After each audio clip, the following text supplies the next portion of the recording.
এখন ধরেন আইন তো করে ফেললাম, ভালো ভালো আছে, তার মানে কি পুরো দেশটা বদলায় যাবে?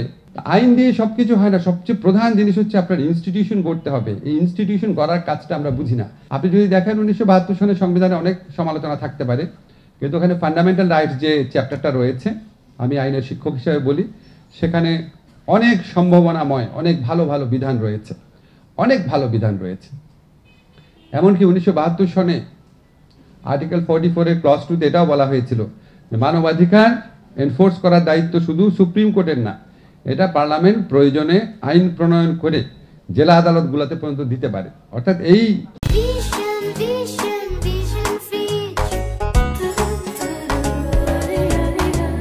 অধিকারটা প্রয়োগের ক্ষমতাকে ডিসেন্ট্রালাইজেশনের চিন্তাও ছিল, যদিও কোনো সরকারই এই ধরনের কোনো আইন প্রণয়ন করে নাই। এখন আমরা এরপরে ধরেন আমরা ভেবেছি আচ্ছা মানবাধিকার সুপ্রিম কোর্ট পুরোপুরি সম্পূর্ণ পাচ্ছে না, তাহলে আমরা একটা মানবাধিকার কমিশন স্ট্যাবলিশ করি, আমরা তথ্য কমিশন স্ট্যাবলিশ করি। সবকিছু স্ট্যাবলিশ করা হয়েছে, কিন্তু তারপর আমরা খুব ভালো কোনো উন্নতি দেখতে পাই না। তো এটা খুব বড় চ্যালেঞ্জের কাজ। আমাদের সরকারের পক্ষ থেকে কিছু আইনগত সংস্কারের চেষ্টা করা হচ্ছে।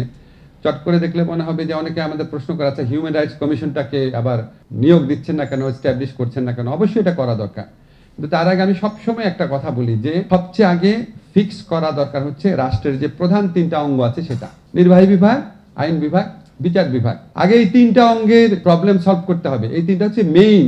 এখানে যদি আপনি হাজার হাজার প্রবলেম রাখেন, তারপর আপনি তথ্য কমিশন করতে পারেন, হিউম্যান রাইটস কমিশন করতে পারেন, দাতা প্রতিষ্ঠানের বাহবা পেতে পারেন, অনেক সভা, সেমিনার, সিম্পোজিয়াম হতে পারে, কিন্তু আসলে কোনো লাভ হয় না। আসল জায়গাতে হাত দিতে হয়।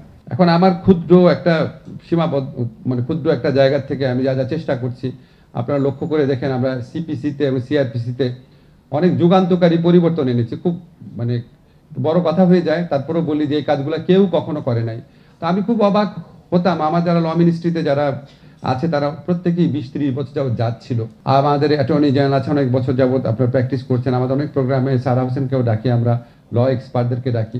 আমি খুব জানার চেষ্টা করেছি যে এই সোজা সোজা জিনিসগুলা, যেমন ধরেন সিপিসিতে সেখানে একজনের যে প্লেইন্ট আছে, রিটেন স্টেটমেন্ট আছে, লেখাই আছে, সেটা পড়ে পড়ে শোনায়, আর তার পক্ষের লোক বলে হ্যাঁ এটা তার লেখা। এটা করতে করতে নাকি 2 বছর চলে যায়। এগুলি চেঞ্জ করে নাই কেন? তখন একটা কথাই বললো যে এটা চেঞ্জ করে মেজর কারণ যেটা হচ্ছে এক শ্রেণীর আইনজীবী, অনেক ভালো ভালো আইনজীবী আছে বাংলাদেশে, এক শ্রেণীর আইনজীবী যাদের পেশা টেশা ভালো করতে পারে না, তারা এরকম মামলা দীর্ঘসূত্রিতা আসলে তাদের জন্য এটা খুব সুবিধাজনক হয়। এটা আমি প্রধান কারণ শুনেছি, ভুল হতে পারে, শুনেছি, এটা অনেককে জিজ্ঞেস করেছি। আর এটা জিজ্ঞেস করেছি যে শুধু আইনজীবী না, এমনকি আপনার রাষ্ট্রের বিভিন্ন পর্যায়ের লোকজন যাদের অনেকের উপার্জনের উৎস হচ্ছে চাঁদাবাজি, গরিব মানুষের হয়রানি, তাদের ওখানে ভেস্টেড ইন্টারেস্ট থাকে। কোর্টে সাপোর্ট স্টাফ আছে এক ধরনের, তাদের ভেস্টেড ইন্টারেস্ট থাকে। এমনকি কিছু কিছু বিচারকেরও ভেস্টেড ইন্টারেস্ট থাকে। এই জিনিসগুলো কখনো করা হয়নি। সিআরপিসিতে আমরা করেছি, ব্লাস্ট ভার্সেস বাংলাদেশ রায়ের আলোকে অনেক কিছু করেছি। এখন ধরেন আইন তো করে ফেললাম, ভালো ভালো আছে, তার মানে কি পুরো দেশটা বদলায় যাবে? এত সোজা না, এত সোজা না। একটা আমাদের দেশে ভালো ভালো আইনের অভাব নাই। আপনি দেখবেন আমাদের যে পরিবেশ আইন রয়েছে, অসাধারণ আইন রয়েছে, কোনো ইমপ্লিমেন্টেশন নাই। বলে আপনার বুড়িগঙ্গা নাকি ইকোলজিক্যালি ক্রিটিক্যাল এরিয়া, যে দেখবেন একটা ড্রেন বানায় রেখেছে একটা, মানুষ বোধহয় একবার ডুব দিলে সাথে সাথে মরে যাবে এমন অবস্থা, এত জঘন্য অবস্থা করে রেখেছে। এখন ঢাকার আশেপাশে অন্যান্য নদীগুলোকে পলিউশন করা শুরু হয়েছে। আইন দিয়ে সবকিছু হয় না। সবচেয়ে প্রধান জিনিস হচ্ছে আপনার ইনস্টিটিউশন গড়তে হবে। এই ইনস্টিটিউশন গড়ার কাজটা আমরা বুঝি না। আমরা মনে করি সমস্ত সংস্কার হচ্ছে, এখন আপনারা দেখবেন অনেকে বলে সংবিধানের মধ্যে এটা ঢুকাচ্ছে, এটা ঢুকাচ্ছে, এটা ঢুকাচ্ছে, অ্যাজ ইফ সংবিধানে সবকিছু ঢুকালে সাথে সাথে মানুষজন চেঞ্জ হয়ে যাবে।